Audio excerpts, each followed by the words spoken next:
اللہ تعالیٰ نے انسانیت کو سیدھی راہ دکھانے کے لیے بہت سے نبی اور رسول بھیجے، جن کی صحیح تعداد صرف اللہ عز و جل کو ہی معلوم ہے۔ البتہ چند انبیاء علیہ السلام کا ذکر اللہ عز و جل نے قرآن مجید اور رسول صلی اللہ علیہ وآلہ وسلم نے احادیث مبارکہ میں کیا ہے۔ ان میں سب سے پہلے نبی حضرت آدم علیہ السلام ہیں۔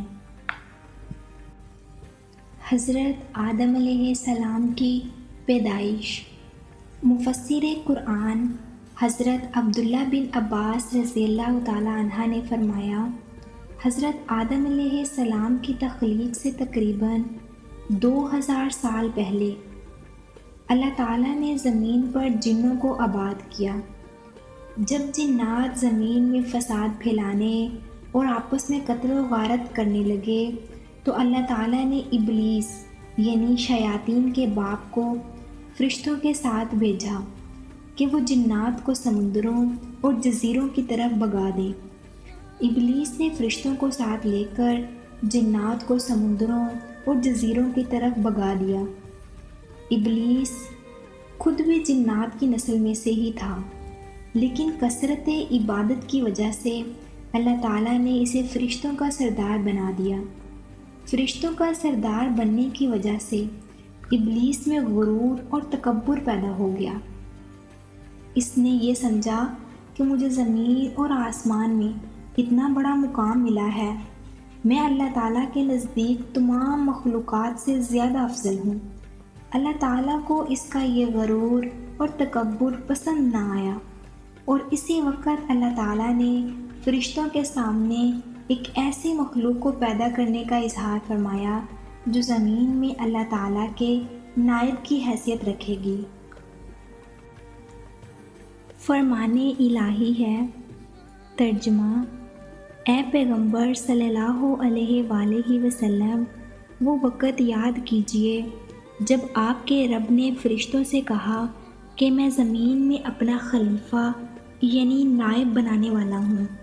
فرشتے زمین میں جنات کا فساد اور خون ریزیاں دیکھ چکے تھے۔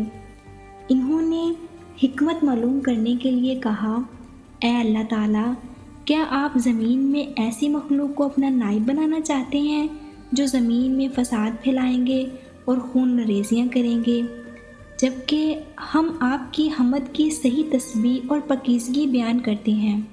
اللہ تعالیٰ نے فرمایا، جو حکمت میں جانتا ہوں وہ تم نہیں جانتے۔ پھر اللہ عز و جل نے اپنی چاہت کو عملی جامہ پہناتے ہوئے حضرت آدم علیہ السلام کا پتلا اپنے ہاتھوں سے تیار کیا۔ فرمان الہی ہے۔ ترجمہ: اللہ تعالیٰ نے فرمایا، اے ابلیس، جسے میں نے اپنے ہاتھوں سے پیدا کیا، اسے سجدہ کرنے سے تجھے کس چیز نے روکا؟ احادیث رسول صلی اللہ علیہ وآلہ وسلم ہے، قیامت کے دن اہل ایمان جمع ہو کر آدم علیہ السلام کے پاس آئیں گے اور عرض کریں گے، آپ تمام انسانوں کے باپ ہیں۔ اللہ تعالیٰ نے آپ کو اپنے ہاتھوں سے پیدا فرمایا ہے، فرشتوں سے آپ کو سجدہ کروایا ہے، آپ کو چیزوں کے نام سکھائے ہیں۔ آپ اپنے رب کے سامنے ہماری سفارش کیجیے تاکہ ہمیں اس مصیبت یعنی میدان حشر کی ہولناکیوں سے نجات مل جائے۔ آپ صلی اللہ علیہ وآلہ وسلم نے فرمایا، تب آدم علیہ السلام فرمائیں گے، آج اللہ تعالیٰ بہت غصے میں ہیں، آج سے پہلے کبھی اتنے غصے میں نہیں آئے تھے اور نہ ہی بعد میں کبھی آئیں گے۔ اللہ نے مجھے درخت کے پاس جانے سے منع کیا تھا، لیکن مجھ سے غلطی ہو گئی، لہٰذا آپ کسی اور کے پاس چلے جاؤ۔ ایک اور جگہ پر ارشاد ہے، سب سے افضل دن جمعے کا دن ہے۔ اسی دن اللہ تعالیٰ نے حضرت آدم علیہ السلام کو پیدا کیا، اسی دن انہیں جنت میں داخل کیا، اسی دن انہیں جنت سے نکالا گیا تھا اور اسی دن قیامت قائم ہوگی۔ اللہ سبحانہ و تعالیٰ نے حضرت آدم علیہ السلام کے شکل و صورت بنانے کے بعد جب تک چاہا انہیں ڈھانچہ کی صورت میں پڑا رہنے دیا۔ ابلیس آدم علیہ السلام کے پاس چکر لگاتا رہتا تھا۔ جب اس نے دیکھا یہ جسم اندر سے کھوکھلا ہے تو اس نے اندازہ کر لیا کہ یہ ایک ایسی مخلوق ہے جو اپنے نفس پر قابو نہیں رکھ سکے گی۔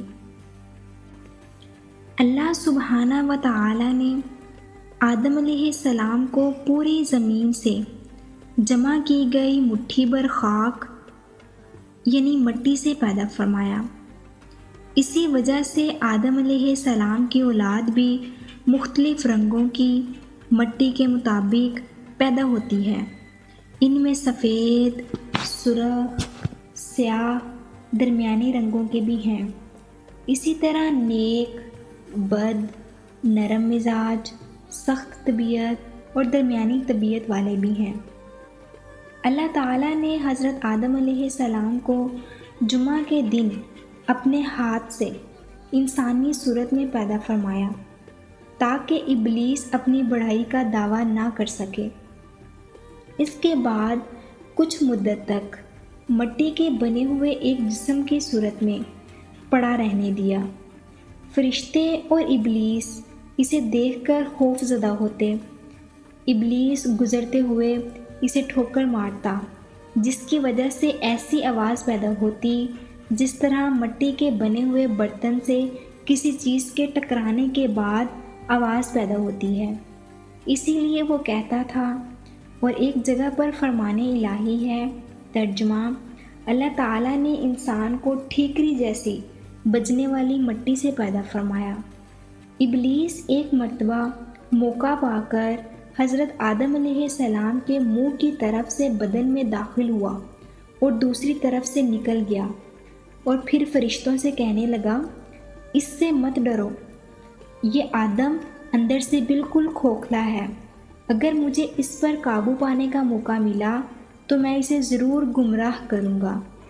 اللہ تعالیٰ نے آدم علیہ السلام کو پیدا کیا تو ان کا قد 60 ہاتھ لمبا بنایا۔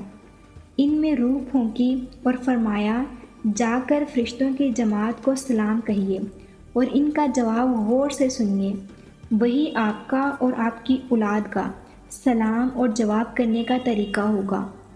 آدم علیہ السلام نے فرشتوں کی ایک جماعت کے پاس جا کر السلام علیکم کہا۔ فرشتوں نے جواب دیا، السلام علیکم ورحمۃ اللہ، یعنی برحمۃ اللہ کا اضافہ فرما دیا۔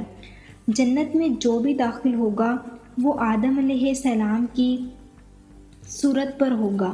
اس کے بعد آج تک مخلوق کے قد میں کمی ہوتی رہی۔